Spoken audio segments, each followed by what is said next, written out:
So hello friends, आप सभी का फिर से एक बार स्वागत है पैरामेडिकल के इस यूट्यूब चैनल एएचडी क्लासेस पर। तो आज देखेंगे पैरामेडिकल के लिए जो है इम्पोर्टेंट साइंस के कुछ वीवीआई क्वेश्चन जो कि पार्ट 1 मैंने इस यूट्यूब चैनल पर करा रखा है। अगर आपने पार्ट 1 को अभी तक नहीं देखा है तो जाइए प्लेलिस्ट में और पार्ट 1 को देखिए। एक पार्ट 2 है वीडियो सीरीज का। तो चलिए क्वेश्चन नंबर 1 से स्टार्ट करते हैं। देखिए क्वेश्चन नंबर 1 क्या कह रहा है कि एक ट्रेन जैसे ही चलना आरंभ करती है उसमें बैठे हुए यात्री का सिर पीछे की ओर झुक जाता है, तो इसका कारण क्या है। तो देखिए ऑप्शन नंबर ए देख लेते हैं। क्या ऑप्शन नंबर ए है स्थिरता का जड़त्व, ऑप्शन नंबर बी है गति का जड़त्व, ऑप्शन नंबर सी है जड़त्व आघूर्ण, ऑप्शन नंबर डी क्या है द्रव्यमान का संरक्षण। तो इसका राइट आंसर क्या हो जाएगा, बिल्कुल सही है। ऑप्शन नंबर ए क्या हो जाएगा, ऑप्शन नंबर ए हो जाएगा इसका राइट आंसर स्थिरता का जड़त्व। तो देखिए इसके बारे में 2 पॉइंटर जैसे ऑप्शन में देखिए दिया हुआ है द्रव्यमान, ऑप्शन में आपका यहाँ पर दिया हुआ है द्रव्यमान का संरक्षण सिद्धांत किसने दिया था।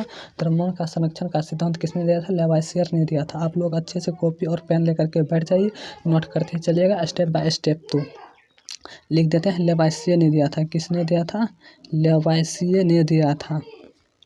लेवाइसियर जो वैज्ञानिक था इन्होंने ही दिया था। और इसके बाद नेक्स्ट प्रश्न देख लेते हैं क्या है।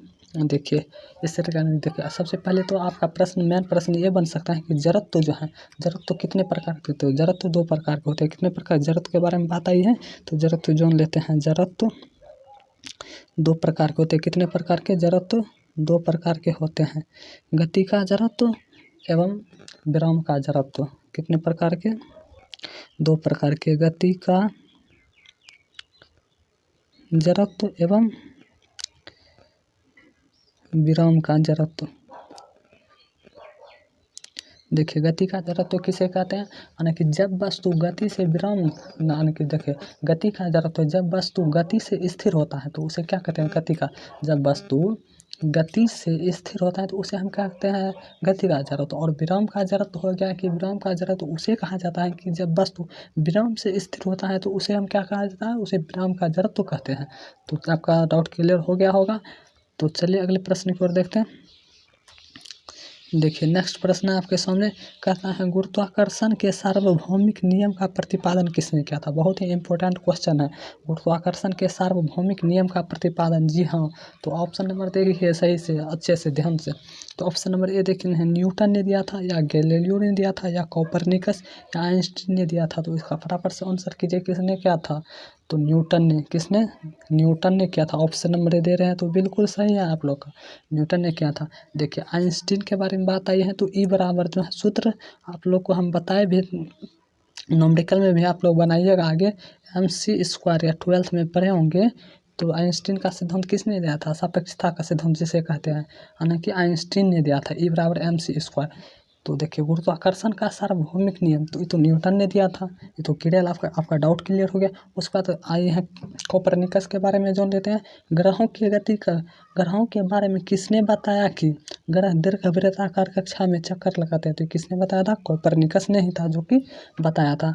और साबित अगर पूछेगा आपसे, साबित किसने किया था कि ग्रह के देखिए ऐसे प्रश्न बन सकता है कि ग्रहों के बारे में किसने बताया कि ग्रह दीर्घवृत्ताकार कक्षा में चक्कर लगाते हैं, बताया था कोपरनिकस ने। इसको साबित किया था केपलर ने। आप अच्छे से याद रखिएगा, इसको साबित किसने किया था, केपलर जी ने किया था। और ये साबित किया था गति का नियम देकर के। क्या चीज़, गति का नियम देकर के साबित किया था। आप लोग अच्छे से सब नोट करते चलिएगा, जो कि एग्जाम के पॉइंट ऑफ व्यू से बहुत ही इंपॉर्टेंट है। तो चलिए अगले प्रश्न की ओर देखते हैं।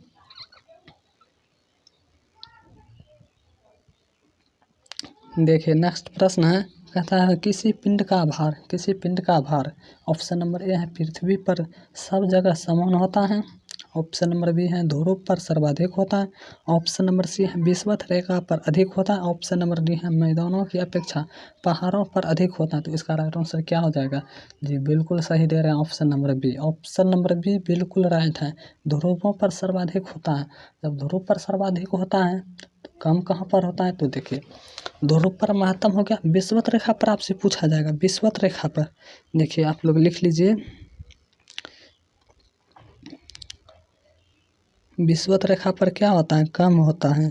विषुवत रेखा पर अगर पूछा जाएगा तो ध्यान में रखिएगा, प्रश्न में बहुत से स्टूडेंट कंफ्यूज हो जाते हैं, कम होता है। और पृथ्वी के केंद्र पर अगर पूछा जाएगा तो किस पर, पृथ्वी के केंद्र पर, पृथ्वी के केंद्र पर जान लीजिए कि शून्य होता है क्या। अगर न्यूनतम भी पूछा जाए तो पृथ्वी के केंद्र पर न्यूनतम मतलब नहीं कह रहा यानी कि शून्य होता है। विषुवत रेखा पर कम होता है, विषुवत रेखा पर कम होता है और ध्रुव पर महत्तम होता है। आप लोग याद रखिएगा।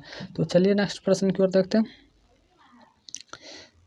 देखिए नेक्स्ट प्रश्न कहता है चालक की विद्युत प्रतिरोधकता की इकाई क्या है। जी हाँ, चालक की बहुत ही मोस्ट इंपॉर्टेंट क्वेश्चन लाया हूँ मैं इस वीडियो में, तो अच्छे से पढ़िए। देखिए ऑप्शन नंबर ए है फेराड, ऑप्शन नंबर बी है वोल्ट, ऑप्शन नंबर सी है एम्पियर, ऑप्शन नंबर डी है ओम मीटर। तो इसका राइट आंसर क्या हो जाएगा, फटाफट कीजिए। तो बिल्कुल सही कर रहे हैं, इसका राइट आंसर चालक की विद्युत प्रतिरोधकता की इकाई क्या है।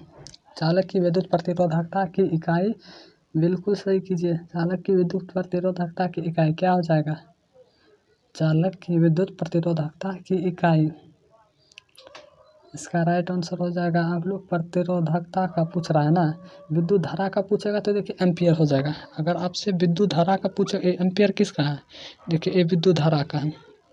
विद्युत धारा का ऐसा मात्रक क्या होता है, एम्पियर होता है। और विद्युत धारिता का ऐसा मात्रक पूछेगा तो फेराड होता है। धारिता का क्या होता है, धारिता का अगर आपसे पूछा जाएगा तो फेराड। तो ओम मीटर आया, ओम मीटर के बारे में चर्चा करते हैं। देखिए प्रतिरोध का ऐसा मात्रक पूछेगा तो सिर्फ ओम होगा, प्रतिरोध या ओम मीटर। इसके बारे में अगर प्रतिरोध का आपसे पूछा जाए तो उसका क्या होता है, ओम होता है। प्रतिरोध का ऐसा मात्रक प्रतिरोधकता का ओम मीटर हो गया। क्या हो गया, प्रतिरोधकता का ऐसा मात्रक ओम मीटर हो गया। तो याद रखिएगा अच्छे से। चलिए अगले प्रश्न की ओर देखते हैं।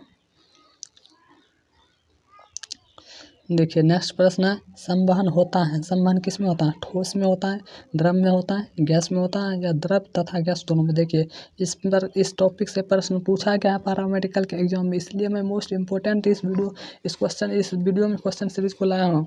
तो आप लोग अच्छे से ध्यान दीजिए। तो देखिए इसका राइट आंसर संवहन किस में होता है, द्रव तथा गैस दोनों में होता है। बिल्कुल सही है ऑप्शन नंबर डी, द्रव तथा गैस में दोनों में होता है। देखिए अगर चालन पूछेगा तो चालन सिर्फ ठोस में होता है। चालन किस में होता है, चालन इसमें नहीं दिया हुआ, लिख लीजिए आप लोग। चालन अच्छा ठोस में होता है, किस में होता है, केवल ठोस में होता है। संवहन तो आपका क्लियर हो गया कि द्रव तथा गैस दोनों में होता है, ठीक। उसके बाद देखिए विकिरण बिना माध्यम के अगर कोई गमन करता है तो बिना माध्यम का विकिरण देखिए प्रकाश जैसे होता है, वो क्या हो गया, विकिरण। क्या हो गया,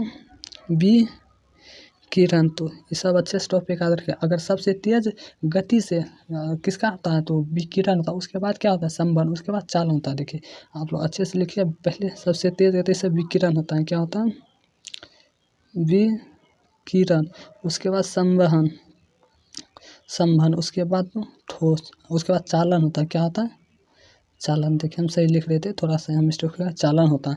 तो इस तरह से आप लोग याद रखिएगा। चलिए अगले प्रश्न की ओर देखते हैं। देखिए नेक्स्ट प्रश्न आपके सामने कहता है मेघाच्छादन रात की अपेक्षा निर्मल रात अधिक ठंडी होती है, इसका कारण है। इसका कारण क्या हो जाएगा, ऑप्शन नंबर ए है चालन हो जाएगा, ऑप्शन नंबर बी द्रवन हो जाएगा, ऑप्शन नंबर सी विकिरण हो जाएगा, ऑप्शन नंबर डी सूर्य ताप हो जाएगा। तो इसका राइट आंसर क्या हो जाएगा, बिल्कुल सही है, विकिरण होगा। क्या होगा, विकिरण होगा। चलिए अगले प्रश्न की ओर देखते हैं। देखिए नेक्स्ट प्रश्न आपके सामने है, कहता है एक संयोजन अभिक्रिया में डैश हो सकते हैं। संयोजन अभिक्रिया में क्या हो सकता है, ऑप्शन नंबर ए है 2 या 2 से अधिक अभिकारक हो सकता है, ऑप्शन नंबर बी है देखिए ऑप्शन में 2 या 2 से अधिक उत्पाद हो सकते हैं, ऑप्शन नंबर सी है केवल एक उत्पाद हो सकते हैं। तो इसका राइट आंसर क्या हो जाएगा, देखिए जब आपको पता होगा कि अभिकारक एवं उत्पाद किसे कहते हैं, जैसे कि अभिकारक और उत्पाद, देखिए आपको मैं बता देता हूँ समीकरण के माध्यम से। देखिए जैसा कि हो गया संयोजन, यानी कि संयोजन, आपको समीकरण लिख लीजिए। संयोजन में जैसे A plus B equal to E, A B क्या हो गया, ए बी जो है ये उत्पाद हो गया। क्या हो गया, उत्पाद, आपको पता होगा। और ये अभिकारक होता है, ठीक। ये 2 या 2 से अधिक अभिकारक हो सकता है, लेकिन उत्पाद जो है सिर्फ एक ही हो सकता है। अभिकारक 2 या 2 से अधिक हो सकता है, लेकिन उत्पाद सिर्फ एक ही हो सकता है।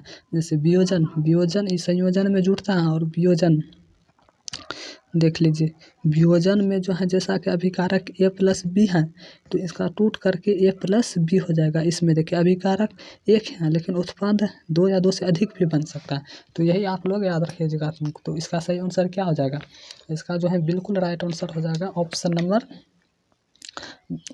नंबर हो जाएगा बी इसका सही। देखिए ऑप्शन नंबर बी कहाँ पर है? ऑप्शन नंबर बी केवल 2 नंबर का सही आना कि 2 या 2 से अधिक उत्पाद हो सकता है। बिल्कुल सही, 2 या 2 से अधिक उत्पाद हो सकते हैं संयोजन में 2 या 2 से अधिक।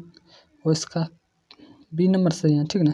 बी नंबर में देखिए यहाँ सॉरी गलत हो गया, यहाँ पर बी नंबर में यहाँ देखिए क्या है? बी नंबर में केवल एक तथा 3 यानी कि 1 या 1 से अधिक भी हो सकता है। तो बिल्कुल सही है।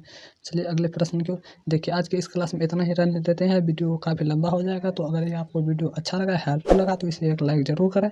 तो इसी तरह के कंटेंट्स मतलब आपको मिलता रहेगा इस चैनल पर। तो आप सब्सक्राइब कर लें और बेल आइकन को ऑल पर प्रेस करें और एक लाइक ज़रूर करें। ज़्यादा से ज़्यादा विद्यार्थियों के पास शेयर करें ताकि उनको मतलब सही गाइडेंस मिल सके प्रॉपर तरीके से। तो बस आज के इस वीडियो में इतना ही। जय हिंद।